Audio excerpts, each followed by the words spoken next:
सबसे पहले तो रज़ा भाई और भाभी का बहुत-बहुत शुक्रिया अदा करना चाहती हूँ। मम्मा मेरे साथ यहाँ होते लेकिन अनफॉर्चुनेटली वो पर्थ में रहती हैं आजकल, तो इस वक़्त वो हमारे साथ मौजूद नहीं है।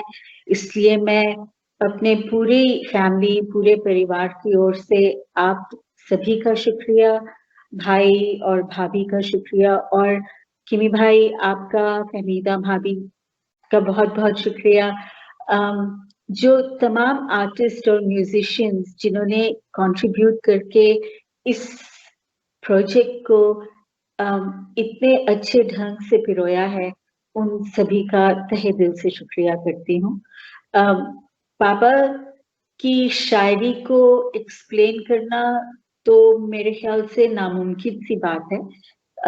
उनकी शायरी बहुत सीधी, सरल, और आप इस क्रिएटर ऑफ यूनिवर्स को कुछ भी नाम दे दें, चाहे आप उन्हें खुदा कहें या भगवान कहें या अल्लाह कहें या जीसस क्राइस्ट कहें, पापा उन्हीं से बात करते थे, और उनकी सुबह शेर से ही शुरू होती थी। हर सुबह उठ के मुझे फोन करना, जब यहाँ आ गए थे ऑस्ट्रेलिया या इंडिया में भी, हिंदुस्तान में छोटे-छोटे कागज के टुकड़ों पे अपना शेर लिख के और सुबह उठ के इतने एक्साइट होके हमें सुनाते थे सबको, और हमें लगता था कि पापा के वर्ड्स में कितनी कितनी सरल सी बात उन्होंने कहनी होती थी, लेकिन वो जिंदगी के हर पहलू पे बहुत सही बैठती थी। और उनकी जो इंस्पिरेशन है वो आम आदमी के दुखों से जुड़ी हुई थी। I don't think Papa could ever understand discrimination. He could never understand फर्क क्यों है एक इंसान का दूसरे से, और वो हमेशा यही चाहते थे कि सब अमन चैन से रहें। आई थिंक उनकी जो इंस्पिरेशन है वो पहले उनकी खुद या अल्लाह ताला की दी हुई उनको सौगात थी, और उसके बाद हमारी अम्मी, हमारी मम्मा ने उनका बहुत साथ दिया। तो हम सबको चुप कराना, उनको बहुत शोर नहीं पसंद था कि नहीं नहीं नहीं पापा लिख रहे हैं, आप लोग चुप रहिए। और बस इन्हीं सब बातों के साथ हम बड़े हुए। उनकी शायरी का जो समरी है, मैं उन्हीं के दो लाइनों में आपके सामने रखती हूँ। बखुदा शेर मेरे शेर नहीं है राहत, बखुदा शेर मेरे शेर नहीं है राहत, मेरे अफकार का बिखरा हुआ शिराज़ा। तो वाह वाह वाह वाह, बहुत खूब, बहुत सुंदर। बस यही है पापा बहुत की सुंदर। शायरी। आप आई थिंक हमारी आने वाली नस्ल या जो भी यंगर जनरेशन है वो पापा की किताब या जो ये हमारी पोइट्री अब सुरों में पिरोई गई है, जिस भी ढंग से आप सुनेंगे आपको आपके दिल को छू जाएंगे, और आपको हर हर मोड़ पे वो इंस्पायर करेंगे कि जिंदगी चलने का नाम है, रुकने का नहीं है। शुक्रिया आपके सवाल का। जी बहुत बहुत शुक्रिया मीला, बहुत उम्दा, बहुत। जी शुक्रिया। उमला साहबा, मैं पूछना चाहूंगी कि राहत साहब के बारे में आपके जज्बात और उनकी शायरी की अहमियत क्या है, और आपका क्या कंट्रीब्यूशन था जब वो शायरी लिखते थे?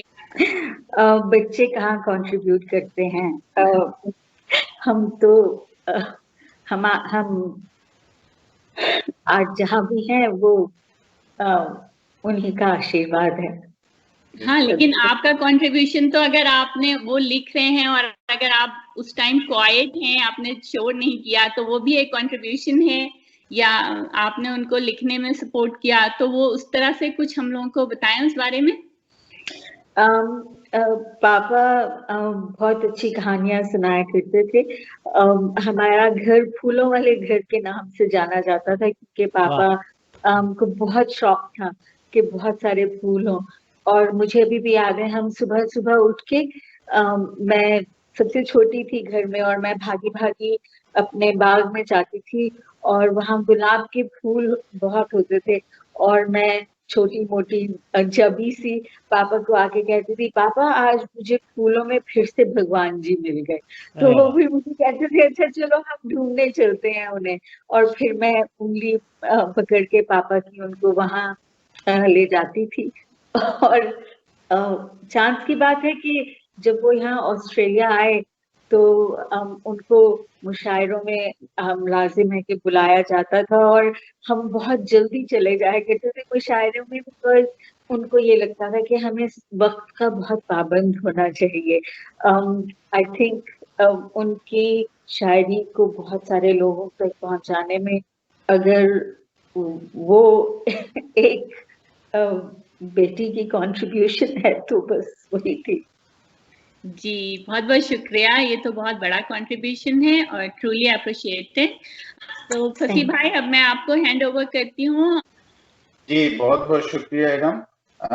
ये मुझे अच्छी तरह से याद है, जब भी मैं जाता था मुशायरों में तो हमेशा जब भी राज साहब को देखा, उमिला के साथ हमेशा आए वो, और वाकई ये सही कह रहे हैं कि हमेशा सबसे पहले आके बैठे होते थे अगली सीट पे, और फिर बाद में लोग आया करते थे। तो ये लास्ट और आखिरी सवाल है जो इस प्रोजेक्ट के रूह रवां है। ये किसी तारुफ के मोहताज नहीं है, पूरी कम्युनिटी जानती है, बहुत कंट्रीब्यूशन है कम्युनिटी के लिए।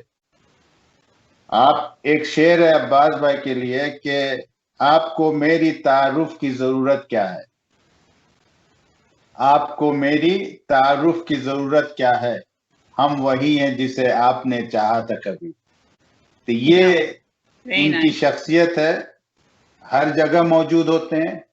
एक लफ्ज है हरजाई, तो कम्युनिटी का कोई भी काम हो आप इन्हें वहां पे पाएंगे। और इतना बड़ा प्रोजेक्ट वाकई यानी दाद देनी चाहिए इनकी काविशों का, इनकी मेहनत का, डेडिकेशन का, जिस डिवोशन के साथ ये काम कर रहे हैं, अनबिलीवेबल। तो मेरा एक, जैसे उमिला ने बताया, जो एक बहुत ही मुख्तसर शायरी का जो अंदाज है राहत साहब का, जिसमें सादगी है, सलीस जुबान है, बहुत ही आम फहम आदमियों के समझ में चीज आ सकती है।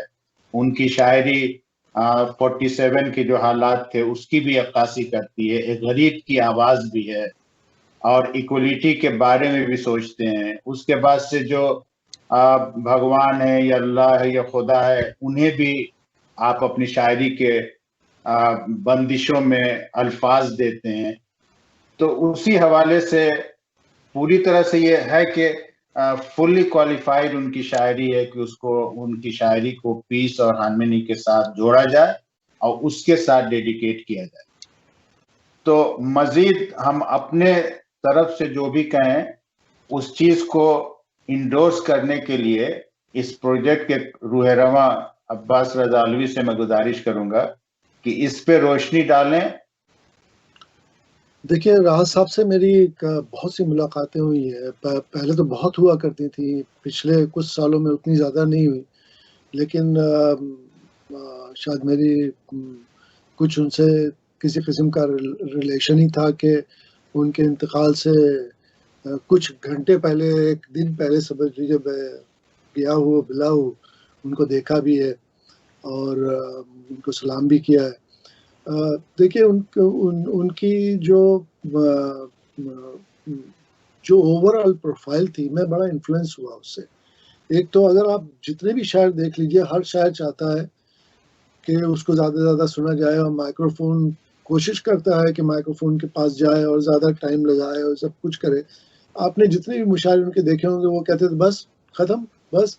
वो मतलब खुद बेचारे ज़्यादा मतलब माइक्रोफोन पे और स्टेज के ऊपर मतलब खड़े इसलिए नहीं होते थे क्योंकि उनको एक तो सबसे आखिर में बुलाया जाता था, सबसे सीनियर शायर थे, और हमेशा उनको हम लोग काम भी सौंप दिया करते थे सदारत का।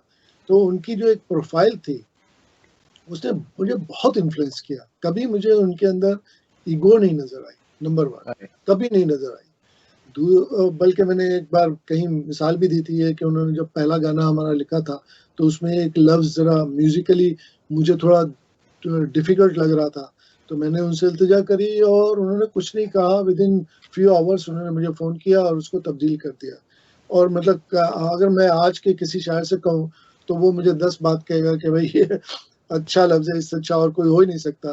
तो उन्होंने कभी अपनी पैरामीटर नहीं करी। ये उनकी किताबों में मैंने देखा। जो भी उनकी किताबें हैं वो तकरार है, चाहे अल्लाह के साथ में तकरार है, चाहे बचपन के बारे में कुछ बात कर दी हो या फूल की बात कर दी हो, जो भी मसले मसाइल लेके आप चलते हैं, शायरी करते हैं और उसकी शायरी की फीलिंग कुछ और होती है, ये उनकी शायरी में था। और एक ख़ास बात मैंने देखी, नोट करी, मेरे पास उनकी 9 किताबें थी और इस 20 सालों में मैंने बड़ी किताबें उनकी पढ़ी हैं और काफ़ी देखता रहा और काफ़ी गज़लें मैंने सेलेक्ट करी थी, ये तो 7 आके बने हैं उनमें से। उनकी किसी भी गज़ल को मैं चैलेंज के साथ कहता हूँ और मैं कोशिश करूँगा अभी आपके इस प्रोग्राम में भी मैं इस चीज़ को बता सकूँ कि किसी अच्छे म्यूज़िक कंपोज़र के या किसी भी म्यूज़िक कंपोज़र के साथ जो म्यूज़िक में शौक़ रखता है, उसके लिए कोई डिफ़िकल्टी नहीं होगी उनकी गज़ल को कंपोज़ करना, किसी के लिए। ये एक बहुत बड़ी बात है। हालाँकि as a musician, as a music composer मैं कोई भी गाना कंपोज़ कर सकता हूँ। आप जो बात कह रहे हैं उसको भी कंपोज़ कर सकते हैं। लेकिन एक फ़्लो था, मतलब एक ऐसा महसूस होता था आपको कि रवानगी है उसके अंदर और गज़लों की बहर इतनी नपी-तुली है थ्रू आउट द बुक कि आपको जो हम कहते हैं लंबी बहर और छोटी बहर, वो जो डिफ़रेंस है वो बड़ा-बड़ा, वो आपको कम ही नज़र आता है। हालाँकि मैंने एक उनका कलाम सेलेक्ट किया है जिसको कंपोज़ भी किया था आंगन वाला। वो बहुत छोटी बहर में है और वेरी डिफरेंट कलाम है। उसको मैंने कंप्लीट भी एक बहुत ही अलग स्टाइल में किया है, जब आप सुनिएगा।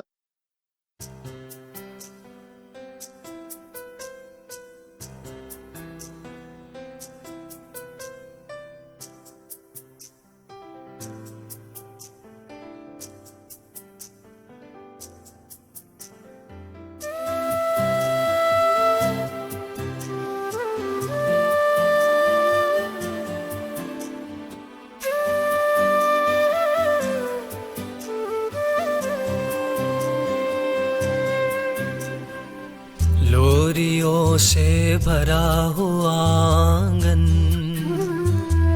लोरियों से भरा हुआ आंगन, एक कहानी बना हुआ आंगन, एक कहानी बना हुआ आंगन, लोरियों से भरा हुआ आंगन, लोरियों से भरा हुआ आंगन।